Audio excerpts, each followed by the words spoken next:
راجل مات 3 مرات. هو مش مات، هو اتقتل 3 مرات. يا ترى مين اللي قتله؟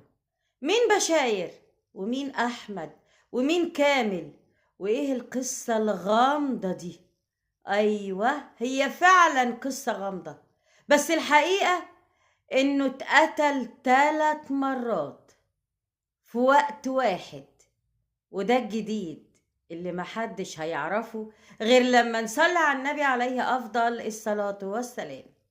كامل اللي قاعد في محافظة الجيزة، بالتحديد مركز الصف، اتجوز بشاير اللي كانت شديدة الجمال، وعلشان يقدر يكفيها وما يخليهاش تحس ان في حاجة ناقصاها اشتغل شغلتين، والشغل خده وهو لسه ما بقالوش سنة متجوز.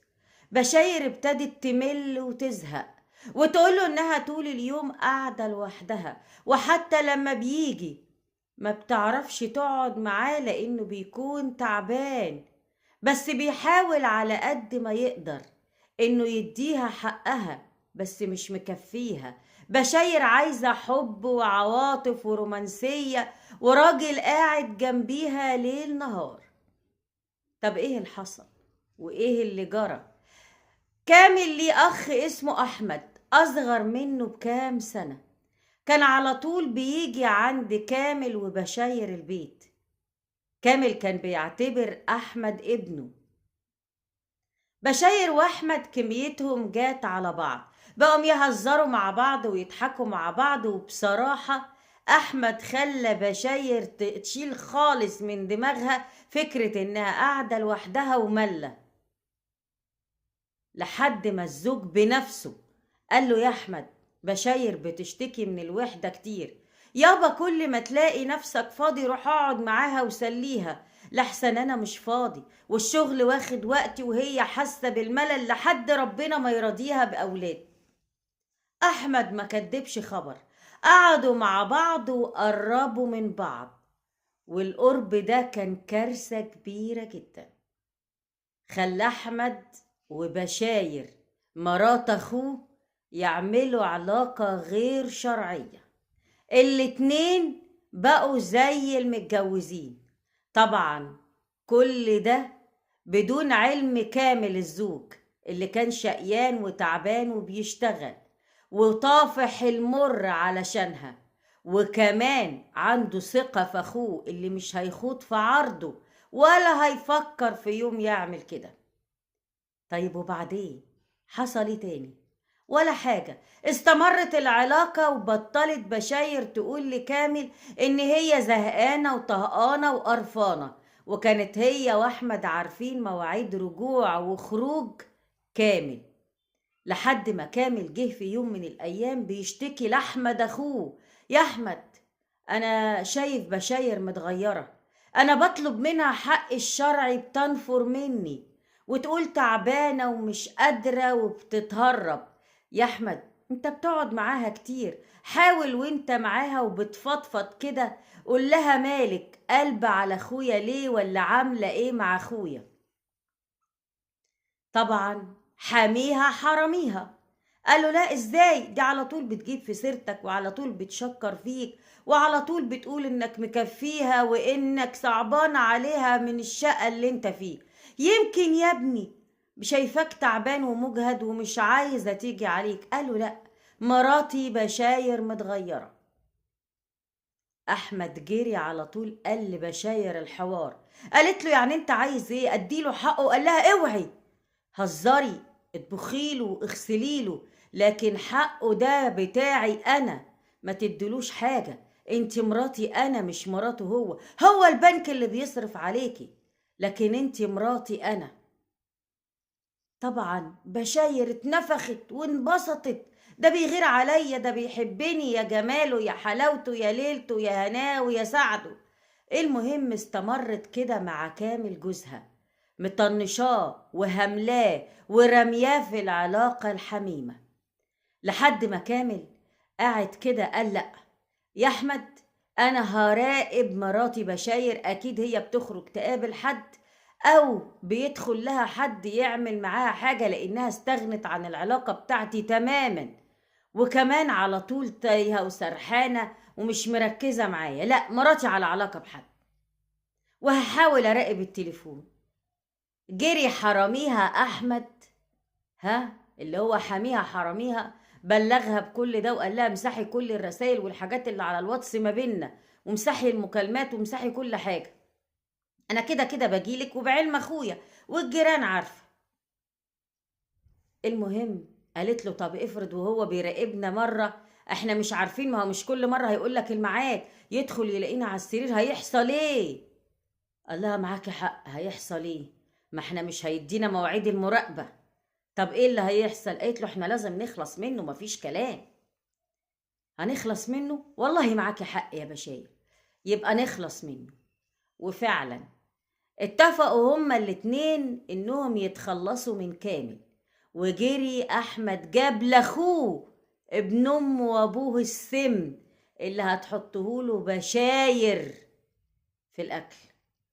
وفعلا خدت السم منه وحطت لجوزها في الاكل بتاعه السم، وقالت هو كده كده طول النهار بره، وادام طول النهار بره يبقى عك اكل بره، يبقى العملية مش هتتكشف خالص. لكن هنا بقى حصلت المفاجأة، حصلت اللي محدش يتخيله، وان ربنا سبحان الله وتعالى ما بيعملش جريمة كاملة او بينسوا هم عملوا ايه وبينسوا اللي جاي ايه لو هم مفكرين صح، لكن ربنا اعماهم عن الحقيقة. هقول لكم اللي حصل. اللي حصل ان هي فعلا اخدت السم وحطته لجوزها في الاكل، وجوزها اكل وملا بطنه وقعدت تدلع فيه، لكن فجأة كامل قعد يصرخ يصرخ يصرخ بعزم ما عنده، بطنه بتتقطع، ويقول لها الحقيني، تقوله لا مش هلحقك، الحقيني، تقوله لا انا ما صدقت اخلص منك. مواجهة غريبة جدا. طب ايه؟ جري على طول، خد التليفون واتصل باخوه، يا احمد الحقني يا احمد، بشاير يا احمد حطت لي سم في الاكل، تعالالي يا احمد. قالت له فعلا انت صح، انا حطيت لك سم في الاكل، هات احمد. ايه يعني هيعمل لي ايه؟ وجري احمد على اخوه اللي كانت المسافة قريبة ما بين البيت والبيت، تقريبا كان في الشارع اللي ورا. وجري على اخوه وفتحت له بشاير ووقف قدام اخوه، مالك؟ قال له الحق سمتني. قالت له استنى، انت مش كنت عايز تعرف انا على علاقة بمين؟ قال لها ايوه يا خاينة يا سفلة يلي سمتيني علشانه. قالت له خد المفاجأة، انا على علاقة باحمد اخوك. اتصدم، اتصدم صدمة كبيرة جدا. وهنا مات مرتين، مات من خيانة مراته، ومات لما عرف ان اخوه هو اللي خد في عرضه وشرفه. والتالتة ايه؟ تخيلوا، التالتة كانت قوية برضو. التالتة ان قابيل او هابيل، قابيل قتل هابيل. الاخوات، الاخ خلص على اخوه ازاي؟ هقول لكم ازاي. قعد يتألم ويصرخ، يتألم ويصرخ، وكان هيروح فعلا يجيب التليفون يتصل بحد تاني يقوله ان الاتنين الخونة دول قتلوني، لكن جري اخوه احمد بشرب الملعونة مرات اخوه وراح جاي خنقه، قتلوا بالإشارة. وهنا الجريمة التالتة أو القتل التالت.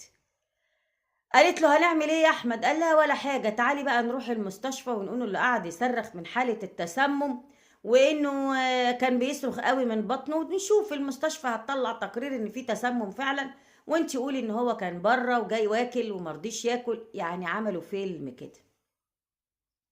وقد كان دخلوا المستشفى وقالوا ان هو قعد يصرخ كتير، وتم الكشف عليه، لكن كان فارق الحياة. طبعا بكلامهم ان هو قعد يصرخ كتير كان لابد من تشريح الجثة عشان يقولوا سبب الوفاة. وهنا بشاير واحمد كانوا حاطين في بطنهم بطيخة صيفي، خلاص الوفاة سم كلوا من بره. وفعلا طلع تقرير الطب الشرعي الأول إن هو مات أو كان فيه سم في بطنه فعلا وتسمم. لكن الطب الشرعي أثبت إن الجريمة الأساسية مش الموت من السم، لأ، من الخنق. وهنا بقى الدنيا كبرت. مش معقولة تسمم بره وراح البيت ووقع مات، وبعد كده طلع بره تاني بعد ما مات يتخنق. بصوا بقى اللعبة بقى، شوفوا بقى ربنا وتدابيره. يا انه لو اتسمم بره واتخنق بره هيموت بره مش في البيت. لكن هو قالوا ان جه البيت وقعد يصرخ، وقالت له ان تاكل، قال لها لا انا كلت. يعني قصة تانية. ما جاش في دماغهم ان هيبان ان هو مات مخنوق، مش مات من التسمم. بعد الضغط عليهم هما الاتنين قالوا اللي انا قلته ده كله، ان هما على علاقة ببعض، وبالتحديد بشاير هي اللي حكت التفاصيل. وطبعا القصة دي يا جماعة كانت متداولة في المحاكم لحين ما تم اول امبارح حكم الاعدام على بشاير واحمد. وده القانون العادل او عدل ربنا. بس برضو الراجل ده مات 3 مرات. مات لما مراته خانته، ومات لما عرف ان الخاين اخوه، ومات لما خنقوه. شكرا لكم، وشكرا لحبايبي متابعين قصص وحكايات هدى، وانتظرونا تاني في قصة جديدة في قصص وحكايات هدى.